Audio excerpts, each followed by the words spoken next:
வணக்கம் ஃப்ரெண்ட்ஸ், நீங்கள் பார்த்துட்டு பார்த்தீங்கன்னா ஒரு Amrita table top wet grinder தான். சரிங்களா, Amrita table top wet grinder. இது நமக்கு கம்ப்ளைண்ட் பார்த்தீங்கன்னா ஸ்டக் ஆகி வந்துச்சு. பிரித்து பார்த்ததில் நமக்கு இந்த பேரிங் ஃபுல்லாகவே வீணாக போயிடுச்சு. நிறைய பேர் டவுட் கேட்குறீங்க, இது எப்படி கட்டுறது, வீல்லேருந்து பேரிங் எப்படி நம்ம ரிமூவ் பண்ணுறது, ரிமூவ் பண்ணும்போது வீல் நிறையா இது உடஞ்சிருதுன்னு சொல்லிட்டு நிறைய பேர் கேட்குறாங்க. இது பார்த்தீங்க அப்படின்னா இந்த சென்டர் ராடு பார்த்தீங்கன்னா ரவுண்டில் வரும். இந்த மாதிரி ஸ்டெப்பு கொடுத்துருப்பாங்க.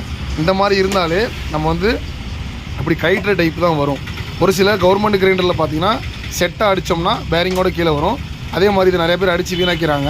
அந்த மாதிரி பண்ணக்கூடாது. இதை நீங்கள் பைப் ரிஞ்சோ இல்லை அட்ஜஸ்டபிள் பானரோ கொடுத்துட்டோம்னா கண்டிப்பாக அது இப்படி கைண்டுக்கும்.